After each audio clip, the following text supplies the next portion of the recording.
Salut tout le monde, j'espère que vous allez bien. En ce qui me concerne, ça va plutôt pas mal. Alors comme d'habitude, on met les petits pouces, on s'abonne, on pose des questions. J'y répondrai avec plaisir aux questions.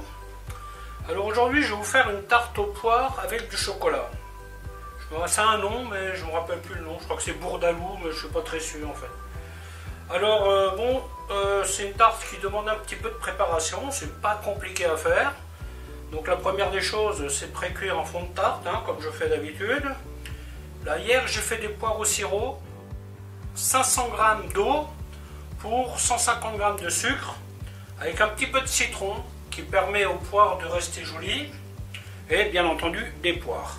Après, à ça, on va rajouter un flan, donc que je vais faire avec moitié crème, moitié lait, sucre, œuf et un petit peu de vanille. Voilà, ben écoutez, je vais vous montrer comment faire tout ça. A tout de suite. Voilà, donc ici nous avons les ingrédients. Donc comme je dis, poires au sirop. Bon, j'avais des poires qui n'étaient pas très jolies, donc j'ai fait un complément et puis on les mangera comme ça, celle-ci. Le sirop, c'est 500 g d'eau et à peu près 150 g de sucre avec du citron. Ok, donc là j'ai sorti les poires qui étaient bien. Ensuite, hop, on va mettre 2 œufs. 80 g de sucre à peu près. Hein. Après, c'est à vous de voir hein, si vous aimez plus ou moins sucré, hein, comme d'habitude. Hein. Donc là, le fond, comme vous le voyez, il est pré-cuit. Hein. 100 g de lait.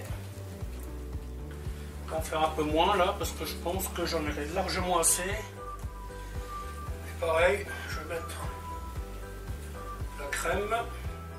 Alors bien entendu, il faut adapter la quantité à votre fond. Hein. Comme vous pouvez le constater, moi j'utilise un petit fond. Donc bien entendu, je n'ai pas besoin d'en faire plus. Hein. Déjà là, les poires, j'en ai largement assez, même trop. Voilà, ensuite, on va y mettre une petite goutte de vanille.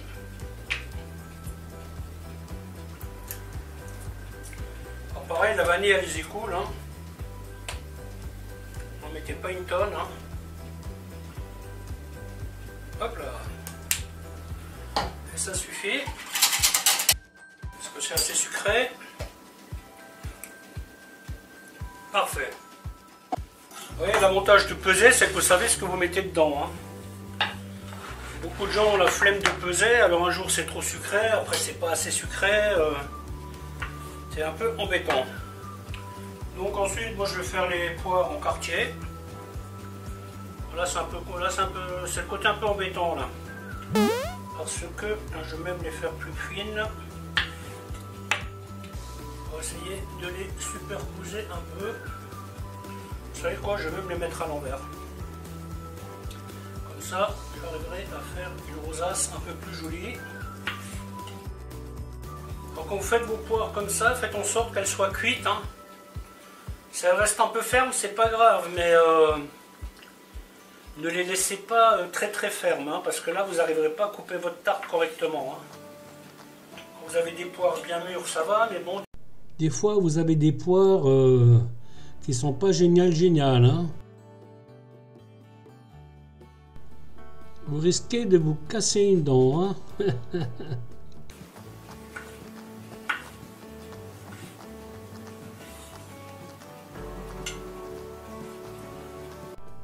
Et voilà une petite déco, et hop.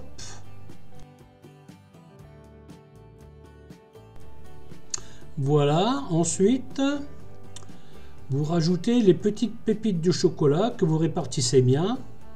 Et je vais même y rajouter des amandes. Alors les amandes, je ne vais pas les mettre tout de suite. Hein. Je vais d'abord mettre le flan. Je vais le cuire un peu. Et quand le flan est mi-cuit, genre après 10-15 minutes, je vais rajouter mes amandes grillées par-dessus. Et voilà, on est prêt pour mettre le flan. Par précaution, mettez toujours votre tarte sur un fond, ça évitera les accidents. Comme vous pouvez le constater, j'ai fait un bord haut. Bon là, il y a un peu trop de pâte, elle est pas mal épaisse. Quand vous faites les choses à la maison, c'est pas si grave. Hein. Par contre, quand vous les faites dans un restaurant, faut faire un peu attention.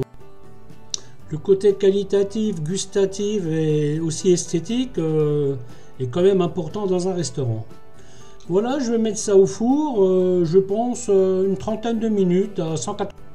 Si un jour vous avez un souci, genre le flan il va couler, le fond se vide, ce n'est pas grave, hein, vous laissez au four. Et quand votre flan commence à prendre un peu, du moins celui qui reste, eh bien vous allez rajouter du flan par-dessus. Votre tarte sera toujours présentable, hein. Un peu compliqué à démouler, mais elle restera présentable. Votre tarte, elle sera quand même complète, elle sera quand même jolie, comme dit plus tôt. Par contre, la complication, c'est que comme il y a du flan qui a coulé dessous, elle sera difficile à démouler. Les poires cuites comme celle-ci au sirop citronné, il n'y a pas de souci, elles se gardent quelques jours au frigo, hein. Bien entendu, il ne faut pas les laisser traîner dehors, hein. Vous les laissez au frigo 4-5 jours sans problème et elles ne bougeront pas.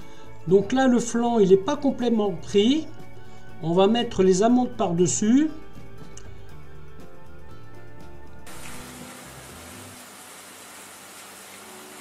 Qui vont être prises dans le flan. Si vous mettez les amandes trop tôt, le problème, elles vont couler. Vous voyez? Hop. Donc là, il y a 15 minutes de cuisson pour le moment. Hein. Hop, allez, regarde la bariste, le reste. Voilà. Et je repars pour 15 minutes. Bon, voilà, la vidéo va se terminer ici. Le temps de cuire la tarte. Je vous ferai les photos à la fin. Hein. Bye bye.